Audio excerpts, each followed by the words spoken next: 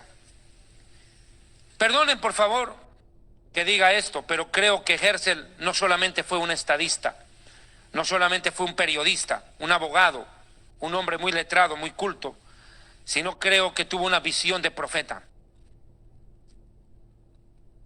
Theodor Herzl era primo de mi abuelo. El apellido mío antes era Diamant, hoy es Diamond. Ella era la mamá de Theodor Herzl, la prima de mi abuelo. Herzl nació en el seno de una familia judía húngara en Budapest, igual que mi abuelo. Y este hombre trazó el plan para que algún día existiera el Estado judío. Dicen muchos que Dios habló a Herzl y le mostró el actual Israel. Y se atrevió a decir una frase tan tremenda que a uno lo sacude realmente. Dijo Herzl a sus paisanos judíos una frase muy tremenda. Dijo: probablemente hoy los judíos del mundo se ríen de mí, porque les hablo de regresar a nuestra patria y fundar un país para nosotros. Sí, se burlan de mí, pero seguramente de aquí a 10 años, o 15, o 50, tendrán que llevar mi cadáver a Israel. Exactamente 50 años después, tuvieron que desenterrar el cadáver de Herzl y llevárselo a Jerusalén. Increíble. Impresionante lo que dijo este hombre. Hoy en Jerusalén existe el famoso Monte Herzl, que es el Monte Herzl, el lugar donde están enterrados todos los grandes líderes del actual Israel. Ahí entierran a los primeros ministros cuando mueren. Uno de los pocos gentiles que está en ese lugar es Oskar Schindler.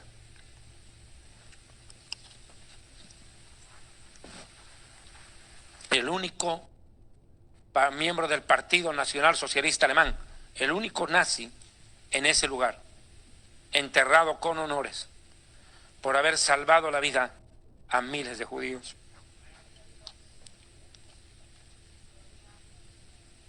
Mire, esto es tremendo. Hoy la gente en la iglesia a veces no sabe entender el poder que tiene Israel, el papel que tiene Israel en el cumplimiento de las profecías bíblicas. Hay gente estúpida, otra palabra no lo puedo llamar, estúpida, cerrada, embrutecida en su entendimiento necio, que llamándose evangélicos no han entendido el papel que Dios le ha dado a Israel en la historia contemporánea. Les aviso solamente que el Apocalipsis describe la existencia de Israel con su restauración y la aparición de los 144.000 judíos de los dos testigos, y la escenografía en Israel para el final de los tiempos ya está armada. Yo no puedo entender cómo dentro de la iglesia existen evangélicos y existen pastores que defienden la causa palestina, defienden a los terroristas y no entienden que Israel regresó a su tierra porque Dios lo ordenó.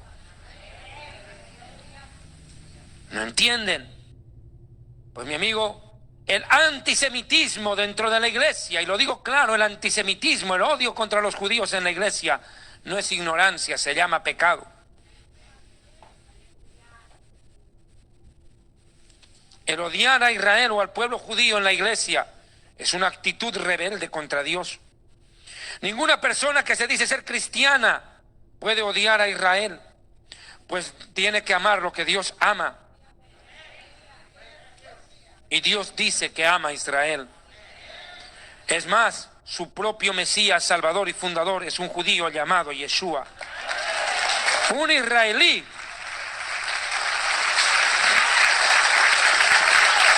Un israelí llamado Yeshua. Él no era palestino. Él no era un jeque. Él no era un imán en una mezquita, era un rabino. Es el más grande rabino judío de la historia, que trajo una Torá del cielo. en sí mismo. Bendito sea el rabino Yeshua.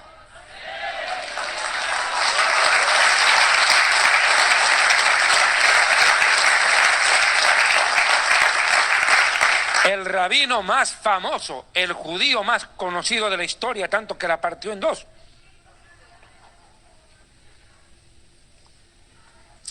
Sus apóstoles judíos. Y una iglesia que comenzó en Jerusalén, no en la Baticueva.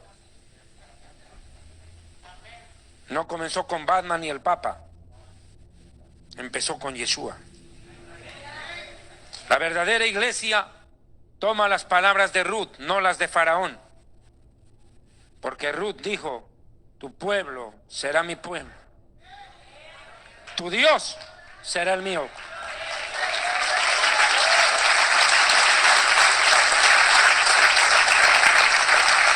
Yo llevo desde mis 19 años que conocí al Señor, hoy tengo ya 44, predicando la palabra en toda América Latina. Nunca prediqué en Europa, nunca prediqué en otros continentes.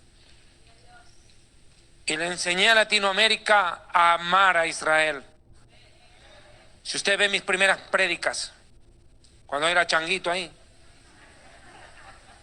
enseñando a amar a Israel, a orar por Israel, a agradecer a Israel, porque como dijo Yeshua, la salvación viene de los judíos.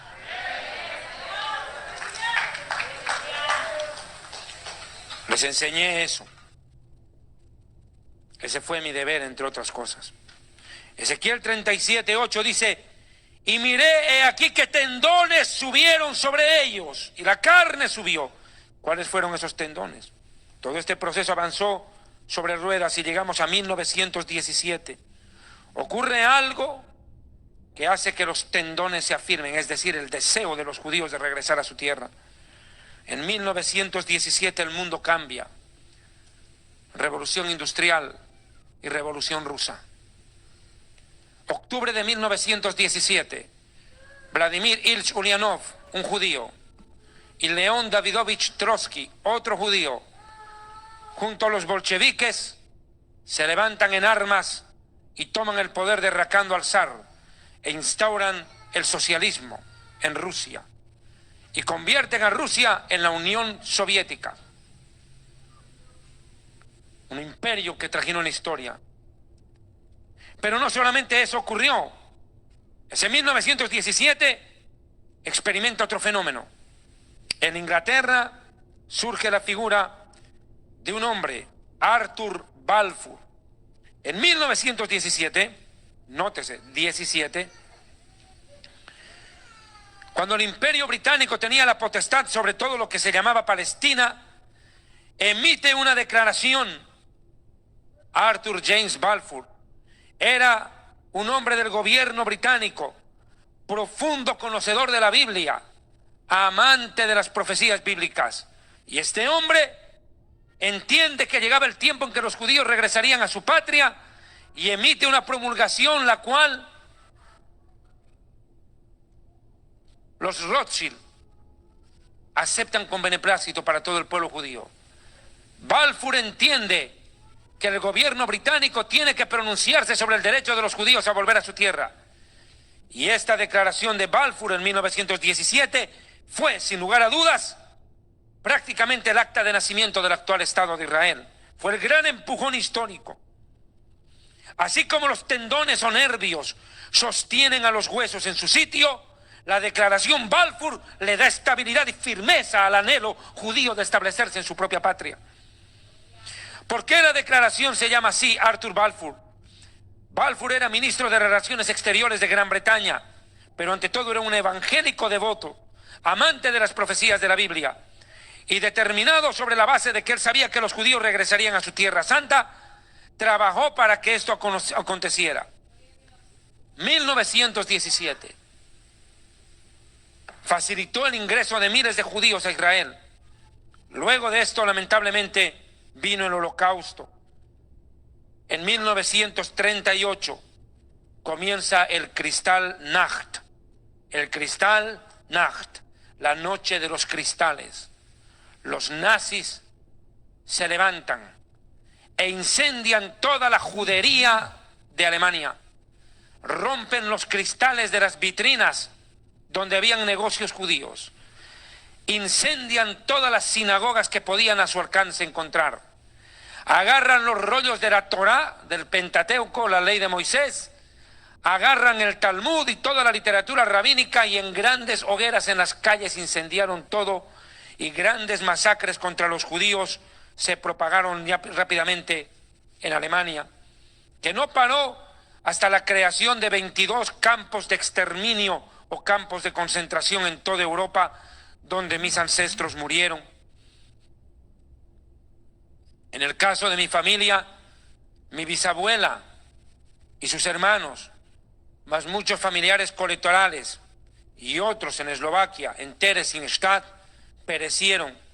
Casi una cuarentena de mis familiares murieron en campos de exterminio. Y todavía me vienen a decir que el holocausto no existió. Todavía me vienen a decir que esto es un holocuento. Todos me vienen a decir que esto es una fábula, un invento de los judíos para martirizarse y negar la existencia de esta realidad lúgubre de la historia humana, cuando hay testimonios palpables de ancianos que hasta el día de hoy se levantan el brazo y tienen el número tatuado. Cuando hay personas que cuando salieron de los campos de exterminio, en el momento en que los rusos entraron a liberarlos, los rusos les preguntaban a los judíos: ¿cuál es tu nombre? Y ellos solo sabían decir: eins, vier, drei, fünf, neun, elf. Números en alemán. Decían: no, te pregunté tu nombre, no los números, no te dije que me cuentes del 1 al 10. Es que no sabían sus nombres, solo conocíanse por números. Y al igual que el anticristo marcará a la humanidad, así también será esto. Si usted quiere entender lo que hará el anticristo, mire un poco de lo que hizo Hitler. Terrible. Cuando los rusos y los aliados al final de la Segunda Guerra Mundial entraron a los campos de muerte y vieron apilados toneladas de huesos unos sobre otros y a muchos sobrevivientes en un total estado de cadaverismo, de desnutrición, con los huesos a flor de piel como en las fotografías que muestra la televisión, quedaron aterrados. Nótese cómo Ezequiel menciona la palabra huesos en su Biblia, en su capítulo. Aparece un montón de veces la palabra huesos, huesos, huesos y huesos. Se repite permanentemente en este capítulo en varias oportunidades la palabra huesos. ¿Y qué es lo que vemos nosotros cuando vemos la televisión? Las películas como La Lista de Schindler. ¿No vemos huesos? Huesos y huesos y huesos. Sin lugar a dudas, Ezequiel tuvo que haber visto esto. Ezequiel fue llevado por Dios a Auschwitz, a Belzec, a Dachau, a Treblinka o Sobibor.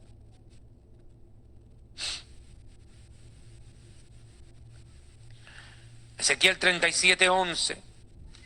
Me dijo luego: hijo de hombre, todos estos huesos son los que no se han arrepentido, los muertitos del arrebatamiento. No, son la casa de Israel.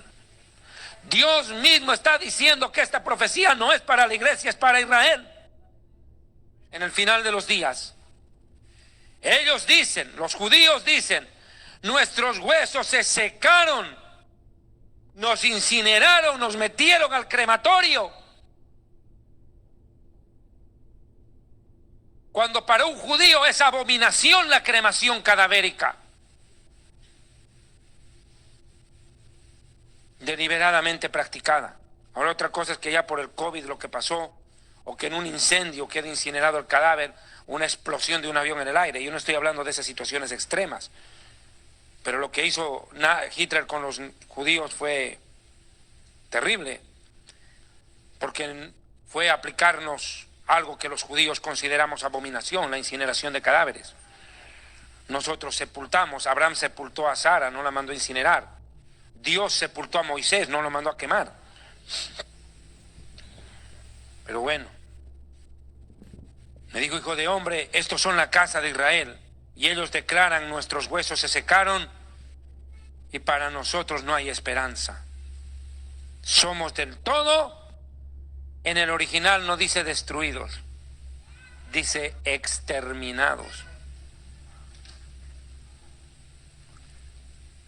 Exterminados. Enseguida van a entender cómo esto nos va a llevar al arrebatamiento, esta enseñanza.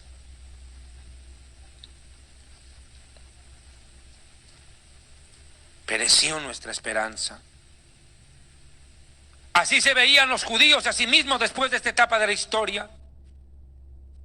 Cuando los judíos se enteran de lo que pasó con sus paisanos en esa región de Europa, dicen: ¿qué pasó? Dios mío, ¿qué es lo que ha ocurrido? Estamos casi desaparecidos. ¿Dónde está tu familia? No tengo, todos han muerto. Tú también me quedé sin familia, y tú sin familia, y tú sin familia. Y los que dicen que no hay exterminio de judíos, ¿dónde están los 6 millones de nuestros abuelos? ¿Dónde están? No es que se perdió uno, se perdieron 6 millones. No puede ser que se pierdan 6 millones. Esto no fue el arrebatamiento de la iglesia que se llevó un montón al cielo y desaparecieron. No. No es Enoc desapareciendo de la tierra porque Dios se lo llevó. No, aquí murieron. No hay rastros. Los incineraron. El pueblo judío se veía a sí mismo prácticamente exterminado, disminuido en su masa poblacional, en su explosión demográfica. Otra vez se repita la historia. Faraón mató a los niños. Herodes mató a los niños. Hitler exterminó a los judíos. Se perdió nuestra esperanza. Qué terrible declaración. El ser humano puede llegar a perder el amor. Desgraciadamente, el amor de muchos se enfriará. El ser humano puede llegar a perder la fe. Y cuando venga el Hijo del Hombre hallará fe. Pero lo peor es cuando pierde la esperanza. Ahí está peor. Porque el amor, la fe y la esperanza permanecen, pero el más grande es el amor.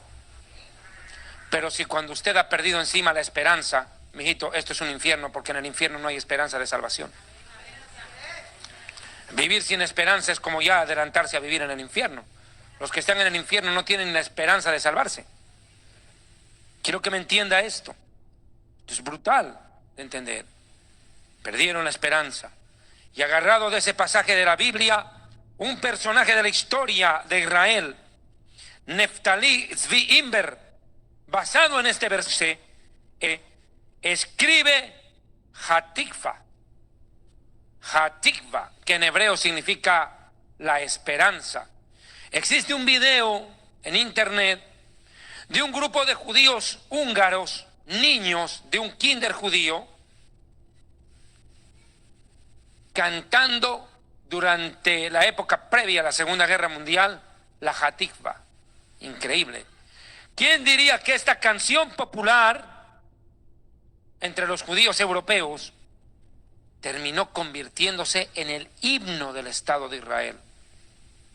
En el actual himno de Israel. El himno de Israel se llama Hatikva.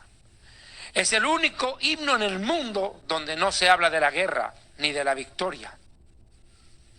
Se habla de la esperanza de un pueblo de volver a su tierra, a la tierra de Sión, y volver a Jerusalén.